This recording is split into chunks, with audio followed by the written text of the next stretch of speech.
কাছে মোটেই কনফিউশন হয় না দুটো কারণে। এটার একটা ব্যাখ্যা ইসির পক্ষ থেকে আমার জানা মতে ইসির সচিব আক্তার আহমেদ দিয়েছেন। এখন পর্যন্ত জাতীয় সংসদের নির্বাচনের যে সংখ্যা এবং হার দেখানো হচ্ছে সেটা সবগুলো আসনের নয়। এখন পর্যন্ত 3টি আসনের যুক্ত করা হয়নি, 297টি। ফলে এটা যুক্ত করলে সম্ভবত প্রায় নিশ্চিতভাবে বলা যায় যে আসলে জাতীয় সংসদের নির্বাচনের ভোটের হার বাড়বে। এটা হচ্ছে একটা। দ্বিতীয় হচ্ছে অনেকের ক্ষেত্রে, এটা আমরা অনেকের ক্ষেত্রে দেখেছি যে তারা নির্বাচনে ভোট দিতে এসে কেবলমাত্র গণভোটে ভোট দিয়েছেন, অন্য ভোটে কোনো ভোট দেন, এরকম হয়েছে।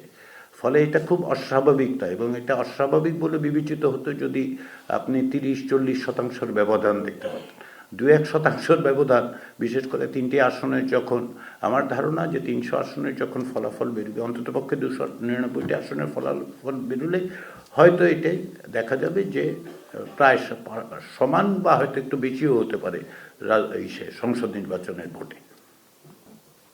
জুলাই জাতীয় সনদ বাস্তবায়ন সংবিধান সংস্কার আদেশ 2025-এ যেটা সুস্পষ্টভাবে বলা হয়েছে সেটা হচ্ছে এই যে জাতীয় সংসদের নির্বাচিত সদস্যদের দ্বারাই সংবিধান সংস্কার পরিষদ গঠিত হবে এবং জাতীয় সংসদের নির্বাচিত সদস্যরা দুটো শপথ গ্রহণ করবেন।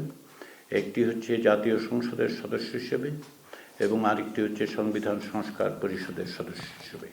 সংবিধান সংস্কার পরিষদের মেয়াদ হিসেবে ওই আদেশে 180 দিনের কথা সুস্পষ্টভাবে বলা হয়েছে। সেই বিবেচনার থেকেই তারা কাজ করবেন। আর নোট অফ ডিসেন্টের বিষয়গুলো এখন একটা জনরায় হয়েছে, যেটা সুস্পষ্টভাবে সুনির্দিষ্টভাবে তারা জনগণ বলছেন যেগুলি বাস্তবায়নের ক্ষেত্রে। তবে নোট অফ ডিসেন্টের বিষয়গুলো সহ অন্যান্য অনেক বিষয়ই আছে যেগুলো যারা নির্বাচিত হয়েছেন, সংখ্যাগরিষ্ঠ দল হিসেবে যারা নির্বাচিত হয়েছেন এবং যারা অন্যান্য সদস্য এবং দল আছেন, আমরা আশা করি যে তারা যে অঙ্গীকার করেছেন সেই অঙ্গীকারের ভিত্তিতে জুলাই জাতীয় সনদ বাস্তবায়নের আদেশের আলোকে তারা তাদের পদক্ষেপ গ্রহণ করবেন।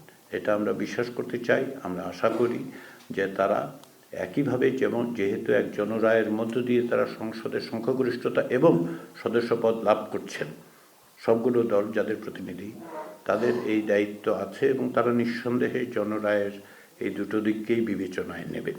এটাই আমাদের প্রত্যাশা।